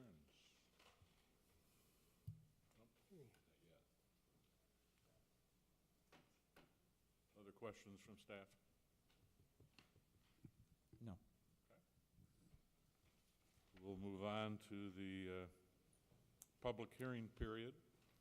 Anyone in the public that would like to come forward, please do so at this time. You'll need to come forward, state your name and address, and then please sign in. Dennis Taylor. I own two of the properties that they're talking about changing it from commercial to industrial. I had quite a few questions, actually, but you were saying the offset. I own the one at 716, which is right now only about 20 feet away from the current Carpenter's Hall. And as far as the traffic goes, you say it's got 70 spaces of parking, and if the Carpenter's Hall was at full boat all the time, blah, blah, that may be a concern, but the Carpenter's Hall is rarely used. Most of the time, there's nobody there. Sometimes there's one or two cars there, and if they have some type of a meeting or a get-together or a party, but basically what it is, they might have maybe 30, 40 people there. But on a day-to-day, in-and-out basis, there's hardly ever anybody there. And I've owned the property for 30 years, so I've got a good history on what type of traffic movement is coming in and out of the Carpenter's Hall parking lot and or the parking lot that directly affects or is directly next to my property at 716. Also, I haven't heard anything as far as the noise level of the operating of this canning building that's going on, nor the time of operation. If it's going to be a 24-hour thing, if it's going to be an 8-hour thing, what the amount of in and out traffic. They were saying that the truck traffic wouldn't change, that it would come off of Erie. Well, Erie doesn't connect to the Carpenter's Hall unless they're going through the alley that they somehow got acquired about 10 years ago when they bought the house that was on Erie, and that house was changed into office space. And not only did they acquire the alley, which goes behind the switching station, they changed the pitch of the alley, which all the water from their parking lot that's behind the office space house that they turned into an office space, and then they repaved the alley, all that water pours directly down into the alley that is behind 720, 718, and 716 Highland, and that alley floods constantly. And I had a talk with Dan, right? Dean, a month or so when they were talking about the Hammond High. Again, and then we've got an issue with more water runoff from this building, which I'm sure is going to be a lot bigger than the one that the Carpenter's Hall is in. And I was saying with Dean too that as far as the connecting to the sewers and the pitch of the alley and so on and so forth. But primary concern would be the offset to the residential property that is at 716, 718, and 720, how it might directly affect my potential to get new tenants, which is already hard enough to get with this current whatever. And you were saying that to limit the amount of or the types of industrial application that they can do to this, but what is considered the industrial application that you're not letting them do. I mean, I know you're not going to rent trucks and run a machinist shop out of there, but what are they capable of doing, and what hours might that affect, and what's the noise, and when you got 30 or 40 guys working over there and hanging around the parking lot, or, I mean, what is, who is going to take care of that type of problem, especially when we've got people that live right next door to it.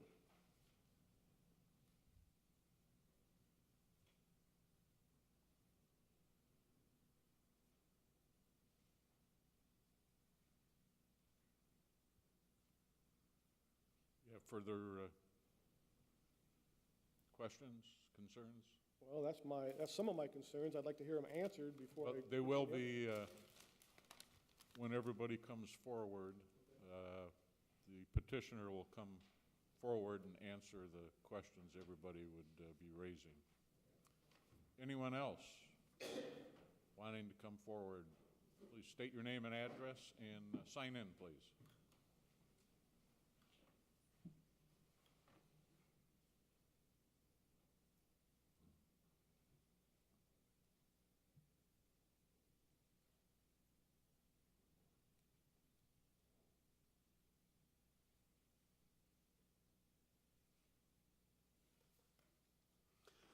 Mr. Chairman, my name is Don Curtis. Excuse me. I'm an officer and a member of Carpenters Local 599, the property in question. And I don't necessarily have any questions for the board. I just am here to rise tonight to support Mr. Swanell in his endeavors to bring his business to Hammond. Our members have voted to sell the property, and it has passed unanimously on the floor. And like I said, we're just here tonight to hope that this planning commission will agree to the zoning change, and we're here to support Mr. Swanell. That's all I have. Thank you very much. Thank you. Anyone else would like to come forward? Questions, concerns? Please state your name and address and sign in, please. Mike Garcia, 6033 Erie. I live right in front of the Swanson factory.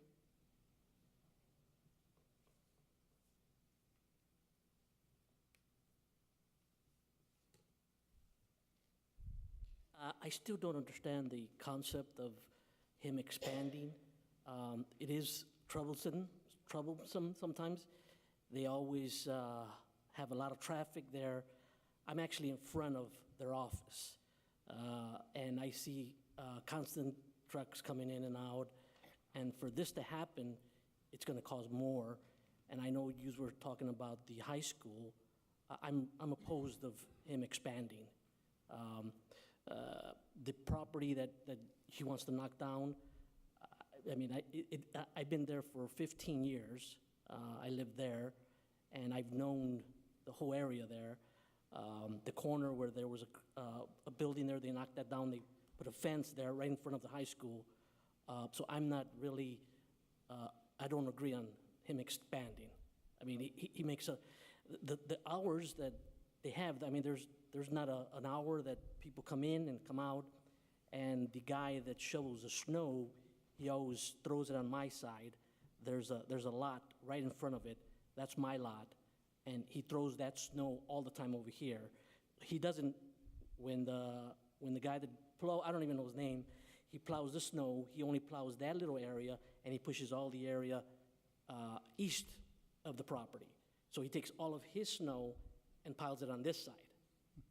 And I tell him all the time, I said, why do you do that? Why don't you just push it somewhere else? So I don't agree on him expanding. Anything further? That's all. Okay, thank you. Anyone else in the audience would like to come forward? I will say that the lady that owns the property at 718 Highland, which is between the two places I own, she's in a nursing home right now, and that's probably why she's not here. Okay, thank you. Anyone else? Please come forward. Please state your name and address, and if you'll sign in, please. My name is Olga Pineda Duran, and I live on 6041 Erie Avenue.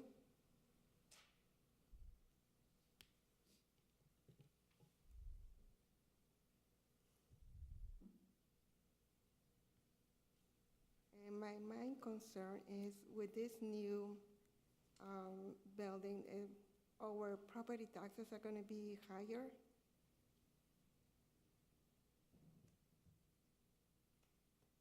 So the questions will be answered by the petitioner once everyone is done speaking. Okay, all right. And the other one is with all this traffic, the trucks, And in the wintertime, usually they start the trucks very early in the morning. And we heard the noise, the motor running in the morning. And besides the noise, the smell of the fuel.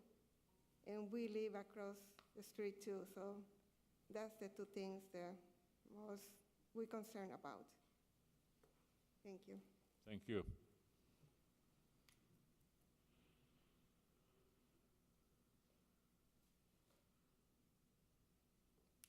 Anyone else wishing to come forward, please do so at this time. Anyone else in the public wishing to come forward? Hearing or seeing none, we'll close the public hearing period and ask that the petitioner come forward and try and answer the questions that were and concerns that were raised. Very good questions. Thank you for all those. And we'll address as many as we can tonight. We'll look into some of them if we don't have answers for them. And Mr. Moore, please just talk to the Plan Commission. Yes, not a problem. As far as traffic concerns, the amount of traffic that's going to be coming off of Highland, it's 21 total parking spaces. If they're ever full all at the same time, that's going to have minimal effect on Highland Street. We can look into that a little bit more, but I just do not see any negative impact on that due to that number of traffic that's coming through there. As for the noise levels, and some of these, Ed, Roviaro. With Swanell, he'll be able to answer some of the other questions regarding the time of operations. As far as the alley drainage, I am working with the city on that, and we're going to be trying to come up with a solution on there. We have looked at it recently, and we will continue to look into that and try to come up with a solution. As for the lot drainage on there, as you know, the stormwater is not allowed to leave the site. We're going to contain all the water on site.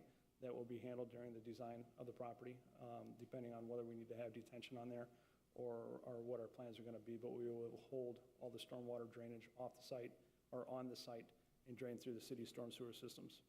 And that goes as well for the building drainage as well coming off of there. And there's not going to have any negative impacts on the surrounding areas, including the alley.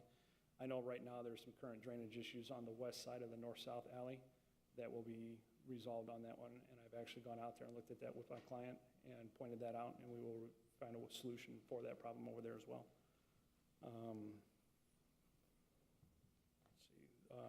Several questions about the truck traffic, the noise levels, and the time of operations. I'll leave that up to you. Yeah, Mr. Moore, before you walk away,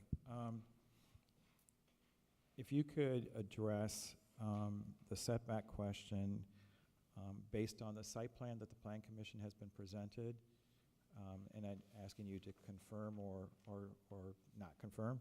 It appears to me that the northern portion of the new building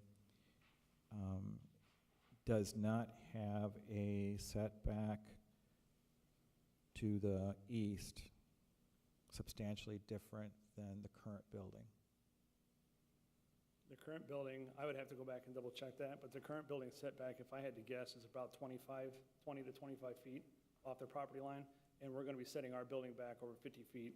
We're also going to have natural buffers on there. It's going to be raised areas, kind of a berm, if you will.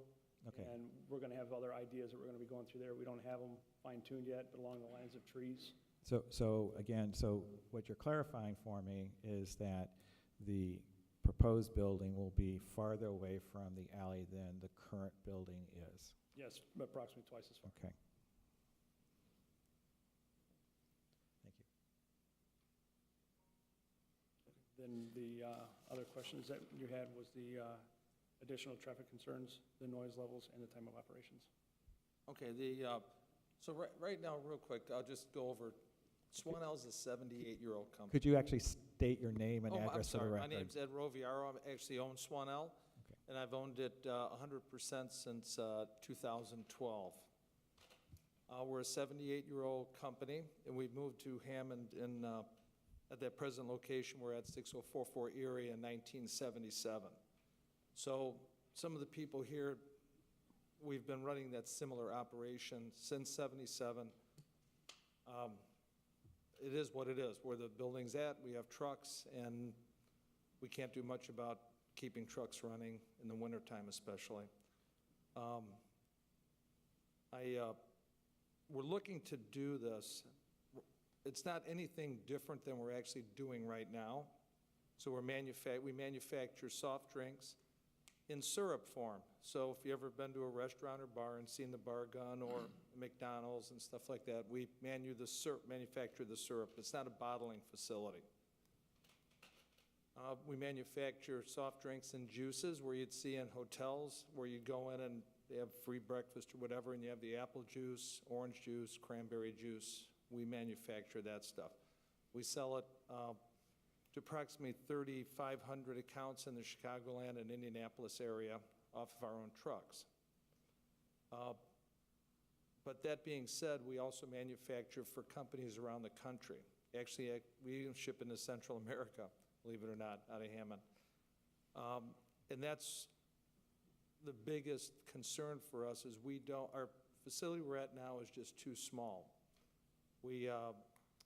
For instance, we just got an account in Pepsi-Cola's in the state of Washington that we're actually manufacturing for. We just picked them up about 2 weeks ago. So we manufacture and sell off of our own trucks, and then we manufacture and then distribute it around the country.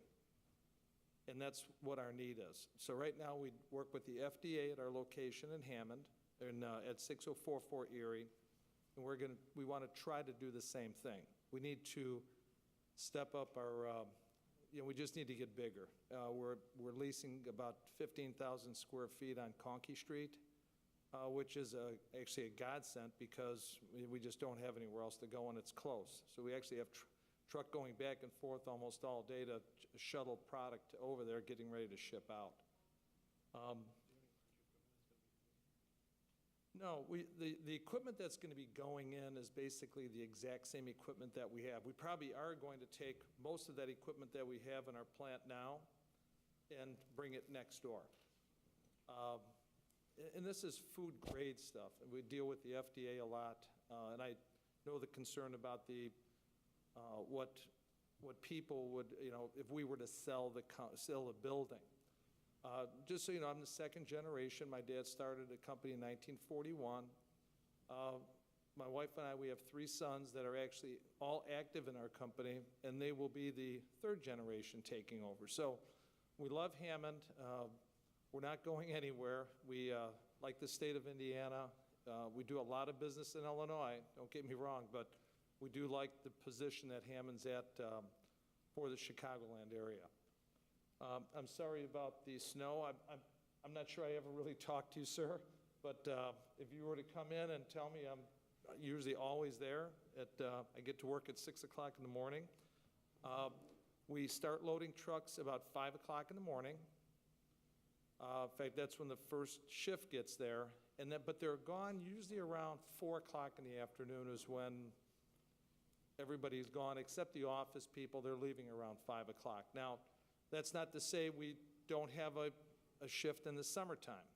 Okay, that's naturally in the soft drink industry and juice, you're busier in this time. The summertime is when we do a lot of business. People are drinking a lot of soft drinks.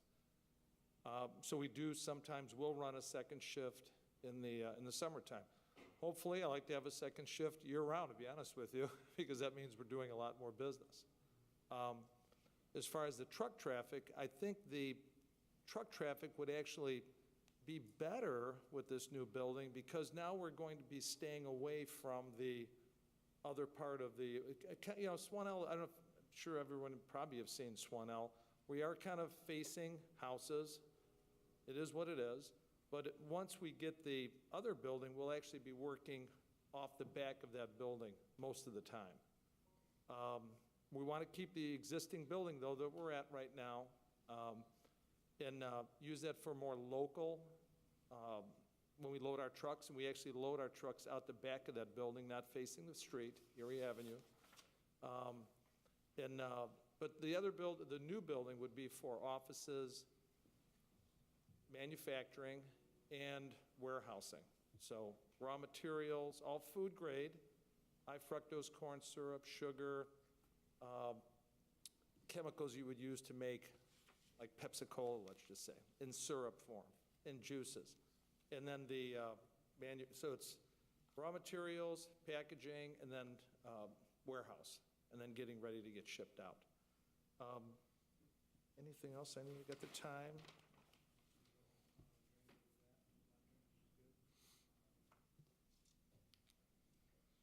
Yeah, I think that's about it. Again, it's more or less, we're not changing, we're trying to just do what we're doing at 6044. We're going to try to do the same thing over on Highland. I understand the traffic concerns though, but that's the kind of the crude answer to you fellas or ladies. Thank you. I would ask if any of the commissioners or staff has questions. I have one question, please, President. Go ahead. How many truck docks are you guys going to have? And are they going to be full semi-trucks coming in, or just like your smaller city van trucks? There'll probably be, there's going to be one semi-dock, right, Chris? And then one drive-in dock. Okay. So we need the semi-dock because we are getting high fructose corn syrup or liquid sugar, different things in that nature that get pumped off that truck into holding tanks inside, which we're doing now. The floor, or the, I guess, ground level dock is in case we need to get smaller trucks in that can't, get unloaded off of a dock. So there'll be forklifts and stuff like that in there. And this new facility will make it easier for your business for distribution, correct? Oh, yeah, because we're, like I said, right now we're kind of, we're at the point now where there's nowhere to go where we're at. And we've actually looked at other sites in Hammond. We've looked at 170 or 167th, kind of where the sports facility is going up over there, right behind the Food for Less. So we've looked at there, we've looked over on Gosland. But I tell you, it always comes down to the Carpenter's Hall. It's just like a little campus would be just ideal. We could keep what we have and then expand onto that. Believe me, we've tried. And we really don't want to, Hammond just works for us. I moved here with my dad in 1977. And so I live in Schererville, but I actually probably consider Hammond almost more of a home than I do Schererville, because I've probably went up and down Calumet Avenue 30,000 times or something. So again, the Carpenter's Hall, it just seems like we keep looking, we're back at the Carpenter's Hall. And hopefully this will work out. We want to try to, believe me, I know the fella here, he's right next to us.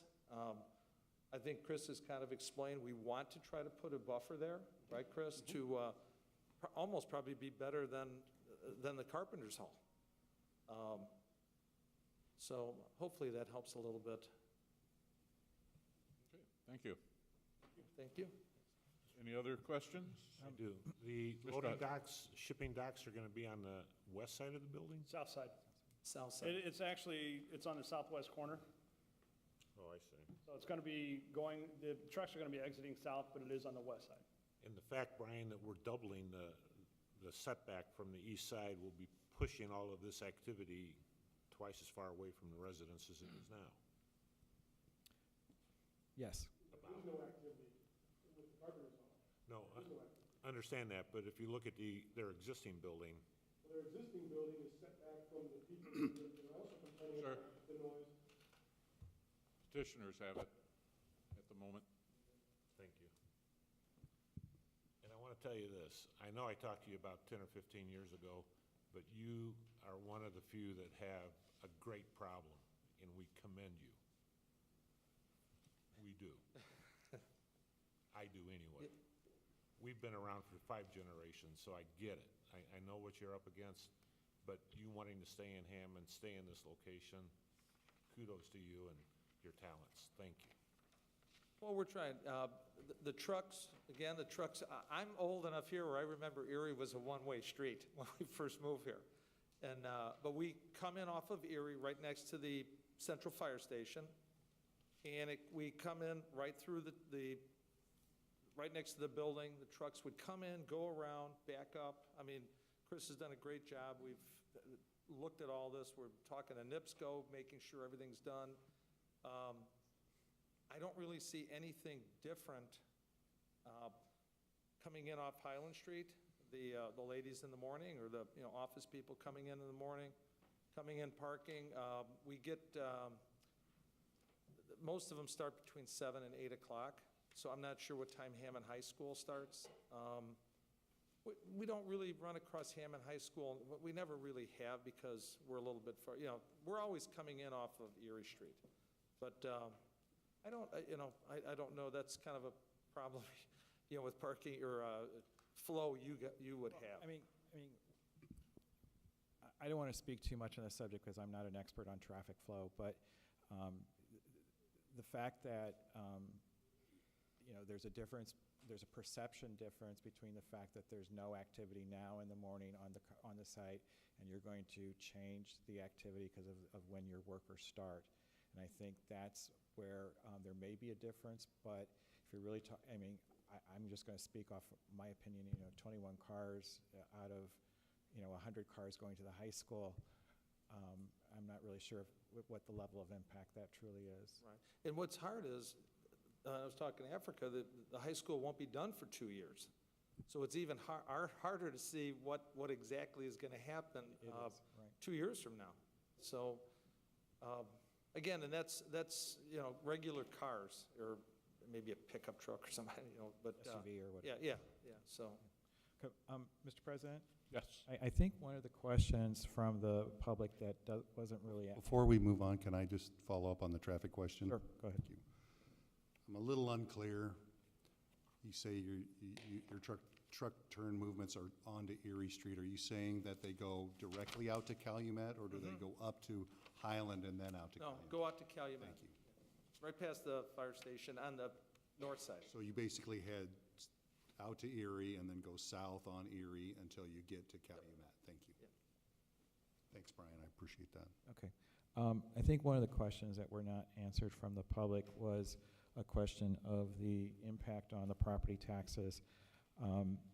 The general answer to that question, and I'm certainly, again, not a tax expert, is that this development is going to increase the assessed valuation of the property that's there. Generally, that is beneficial to everybody in the city once we increase the assessed valuation, and it goes into the formula as to what the tax rate is. The other thing for people to remember is that when the final tax changes that were implemented by the General Assembly a number of years ago, the tax cuts from when everybody's property was assessed, or the residential property was assessed at 1%. For the past several years, it's actually been at 1.5%. And when the full tax cuts kick in, which is 19 pay 20, if anybody can correct me if I'm wrong on that, 19 pay 20, that everybody's property taxes, residential property taxes, probably drop somewhere around third.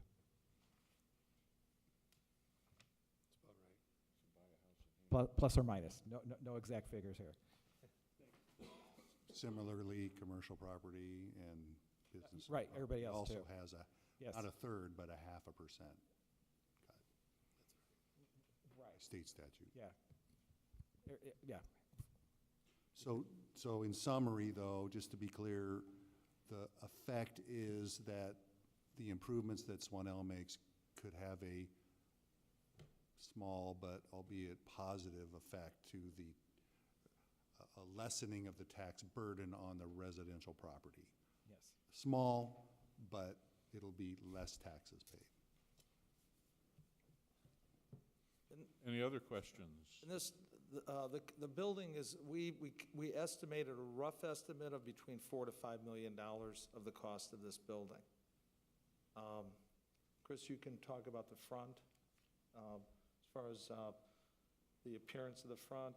Yes, we're planning on putting the front of it, the office space is going to be masonry, And then the remaining portion of the building, it's going to be similar to, but not exactly the same as the Sportsplex facility. It's going to look nice. We're not putting up a pole barn, a sheet metal building. So we're going to make it look nice. Yeah, staff has expressed concerns about the architectural materials, and as Mr. Moore has presented, in particular, because of a multi-million-dollar expansion of a new high school across the street, it's very important that the architectural character or level of architecture is moving in a positive direction on this street to reflect what the school city is investing in this particular neighborhood. Well, and to help you feel better, this is, okay, I'm 65. My 3 sons are high 20s, low 30s. This is my kind of last hurrah, so I really want this to be nice. Okay, so in 10 years, we can have our Egyptian pyramids or whatever you want to call them there, which she can be proud of. Again, we're not going anywhere. My sons made a commitment, and then I made a commitment back to them. We were actually going to sell Swanell about 10 years ago, and I just felt that I didn't want to. And that sometimes it's not about money, it's about passing it down. And so they got a great opportunity, but they're running with it. So I'm pretty proud of my sons. They would actually be here. They're at the IU-Purdue game tonight, so I'm manning the fort tonight. Mr. President. Just a couple of things. There was a comment made, I think, during the public comment period that, just to be clear, though, we're talking about changing the zoning of the subject property, right? No adjacent property zoning is proposed to be changed. So I wanted to be clear on that. The number of employees you have now versus your projected new employees, I might have missed that. Could you? I don't think we talked about that. Just the total, I think I've got on here, the total maximum is 32. That's full build out? 32. What, employees? Yes. No, right now we're at about 40-some employees. We look to, because of its manufacturing, we look to probably add about 8 to 12. And that could be done, and that's, what we do, we try to hire Hammond. In fact, we just had a person today start from Hammond. Actually, wonderful. He could walk to work, which is pretty cool, you know. And so we try to do that first. Naturally, you have to, you got to do what you feel is right for the business and the fit for that position. We hired a person who lives in New Orleans, too. So we kind of go all over the place. In fact, we actually started up a branch in New Orleans about 6 months ago. So, which is working out pretty good. But so we're local business, and we're going to try to go toward Hammond. But I feel that that's kind of a conservative, 8 to 12. Where we're at now is really constricting us in what we're trying to do. We need to have a state-of-the-art production facility. And we're authorized by the FDA now. It doesn't matter. But when you have Pepsi-Colas of the world coming to look at your plant, you need to have it nice. You need to ratchet it up. Arizona tea. We actually just got the contract for Arizona tea to produce their Arnold Palmer and their Jack Nicholas and their sweet tea and green tea, whatever, a couple teas. And but you need to have that presentation when people come over, when you want to deal with the big guys. And Swanell they're looking for companies like us. So we're willing to make the investment into Hammond. It's a no-brainer for me. But we naturally want to take care of the people that your neighbors, you're living with all the time. Sure. Missed the last point, and it's really a comment. I would echo Mr. Hutton's comment earlier about you being a business in Hammond. Our mayor had close to lost a major employer of the city of Hammond, Lear Seating, because they had outgrown their facility. And I think it's a kudos to you and your firm to try to find a way to make this work. I know that growth is always a difficult thing to deal with, and we all have to be mindful of our effect on others. But I would just say, echo Mr. Hutton's comments that thank you for staying and investing in our community and looking out for the right thing. So thank you. Thank you. It's a no-brainer for me, to be honest. Thank you. Thank you. Mr. Pullen? It looked like you were gonna... I was just gonna ask you if you could give us the staff report and recommendations.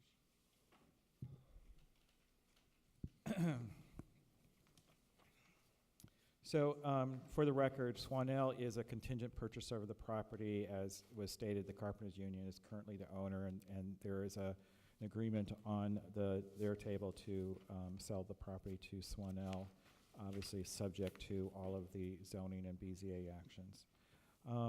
The property is currently zoned C1.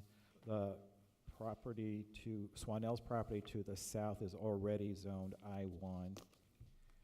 And there's S1 and R1U adjacent on the east and west of the property. When the Plan Commission looks at a rezoning, there are 5 criteria that need to be looked at. The first one would be how the comprehensive plan looks at this.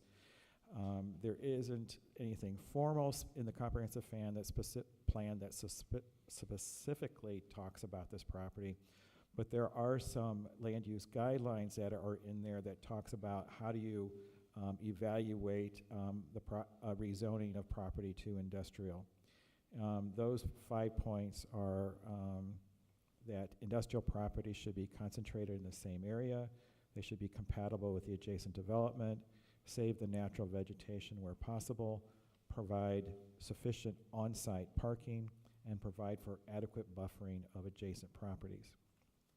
The second criteria is about the current conditions and character of the property. Even though the Carpenters Union may not be fully used in most recent years, it is generally well maintained, and that the bike trail is on the west side of the property, and of course the new high school is proposed to be on the north side. And it's important that a buffering and the minimization of adverse impacts are always important. The most desirable use of the property, the current C1 zoning is kind of a transition between the S1 to the north, the R1U to the east, the S1 and I1 to the west, and the I1 to the south. This would be just extending, the proposal would be extend the I1 into this C1 property. Conservation of property values throughout the area. It is, again, the buffering and the compatibility is really an important thing to maintain those values. Responsible development and growth. This is to, proposal would be expanding an existing industrial operation. We have to balance the needs of the expansion with the impacts on the neighborhood. The tree growth on the west side will be important, the bike trail, and how the traffic is supposed to flow off of Highland Street, the office traffic as opposed to the truck traffic off of Erie Avenue. Those are important issues. The details of the development will become important in how this property is developed. The site plan, even though we discussed it tonight, is not specifically being improved, but there are 3 points here that has been laid out in the staff report that the Plan Commission can give guidance on that next step. To balance the fact that once the property is rezoned to I1, all those permitted uses, it was discussed earlier that we talked about the creation of a commitment document that would be limiting or restricting of some of those industrial uses that would not be compatible with the area of the new high school. From a staff standpoint, this has been one of our concerns, is that we want to make sure that the uses are appropriate, and not only from a buffering standpoint, but how the property is used to make sure that there is, to the extent that we can control it, minimizing any negative impact on the school and on the residential properties. And again, that document is still, the finalization of the document is still pending. And also to note, the petitioner will seek a side yard variance regarding the property on the east side. Staff recommendation that the staff recommends that the Plan Commission forward the petition to the City Council with a favorable recommendation subject to A, these are the 3 guidance items, maintaining the appropriate buffers on the west, north, and east sides of the property, limiting the vehicular traffic to customer traffic on Highland Street, and 3, provide for the compatible architectural design to reflect the new investment of the new middle high school. The B, finalization and recording of the commitment document, including limiting the industrial uses. And C, approval of the variances by the Board of Zoning Appeals. And then if the Plan Commission agrees with the recommendation, staff requests that this report be adopted by the Plan Commission as preliminary findings of fact. Thank you. Questions of the staff report? Mr. President. Mr. Butt. Brian, in the petitioner's presentation, he did mention the term warehousing. And I do remember that his consultant suggested that warehousing would not be a permitted use under the commitment document. Yeah, one of the things that need to be rectified? Well, one of the discussion that we had is that there's what is the primary use versus what is the accessory use. The primary use of their beverage operation falls under our category of called food processing. Every industrial business, realistically, is going to have some component of shipping or distribution, some component of maintenance of equipment, and those would be considered to be accessory uses to a primary use. And I think that distinction is important, so we wouldn't necessarily want a distribution center like FedEx. A distribution center of FedEx located on this property, because that would, change the whole complexion of the traffic flow and things like that. So that's kind of the art of writing the commitment document, to make sure we are being clear as to what's the primary use and how we're going to address, still let their operation expand, because they're already doing those things in their current location. They're just expanding it. So we just want to make sure that we craft that document carefully to limit what's appropriate and allow them what's appropriate. Thank you. Also, to be clear, or to reemphasize what was stated earlier, that this action is strictly related to the rezoning of the property. It doesn't have any, there are other steps that will be taken by this commission and others to go through the process of if there's a variance in zoning, or if a site plan or development plan review or approval. So this is the action we're taking is strictly related to the change in zoning. Correct. Thank you.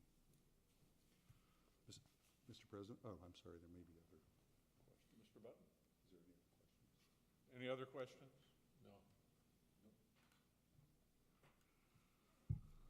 Mr. President, I would make a motion that the Plan Commission forward this petition to the City Council with a favorable recommendation, subject to item A, the 3 guidance items. Number 1, maintaining appropriate buffers on the west, north, and east sides of the property. Number 2, limit the vehicular traffic to office and customer traffic on Highland Street. And 3, provide for compatible architecture design. 3, provide for compatible architectural design to reflect the investment of the new middle high school. Item B, finalization and recording of the commitment document limiting the industrial uses. And C, approval of variances by the BCA. I so move. Second. Mr. Dye, thank you. Roll call. Roger Brock. Yes. Dean Button. Yes. Mike Dye. Yes. Ann Herbert. Yes. William Hutton. Yes. Sharon Zaney. Yes. Thomas White. Yes. 7 ayes, 0 nays, 0 abstentions. Motion passed. Mr. President, Mr. Button. I make a motion that the Plan Commission agree with the recommendation. The staff requests that this report be adopted by the Plan Commission as a preliminary finding of fact. Second. Mr. Dye, thank you. Roll call. Roger Brock. Yes. Dean Button. Yes. Mike Dye. Yes. Ann Herbert. Yes. William Hutton. Yes. Sharon Zaney. Yes. Thomas White. Yes. 7 ayes, 0 nays, 0 abstentions. Motion passed. question to rebut to what Mr. Swanell said, or whatever. The Sure. people behind me, Sir, I'm sorry. so yeah, I tried to talk earlier, but you stopped. Well, you had plenty of time during your public hearing But portion. then you were saying that they're gonna have a setback of 50 feet, but right now, Swanell is set back probably 200 feet from these people behind me, and they still have a problem with Okay. noise and fumes and whatever else. Thank you, sir. There is a public comment later, Mr. Chairman. There is a public comment later that we could get to. Yes. At the end, you can put forth whatever you would like when we get there. Any correspondence? No correspondence. Commissioners' comments? None? Staff comments? Yes, I failed to extend a welcome to Mr. Michael Dye, who is here for tonight as representative or the appointment from the Park Board. Thank you, Mr. Poland. You're welcome. And he used to be on the Plan Commission a number of years ago, and I'm sure he just gleefully agreed to attend. And he's back. He's back. Yes. Sir, we're at, I'm oh, I'm sorry, I thought you were done. Feel free. let you know what I'm doing. Okay. At this point, I do not believe we will have a March Plan Commission meeting, but I do expect us to have an April Plan Commission meeting. Thank you. Okay, sir, we're at the last public comment. All right. I just wanted to rebut that the two people that live across the street from Swanell their building's probably 250 feet away from their homes, and they say that they have a problem with the fumes, the truck running all night long, starting up at 4 in the morning, so on and so forth. And I also heard, or I thought I heard, somebody saying that there was a minimum of 100 feet on an industrial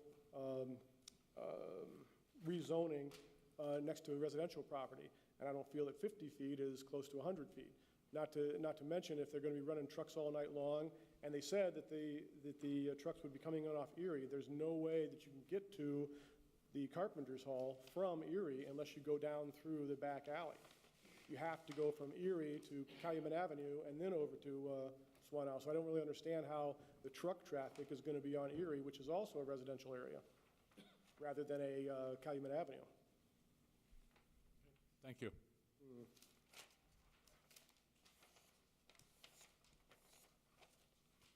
And at this point, we would entertain a motion to adjourn. Motion to adjourn. We're adjourned.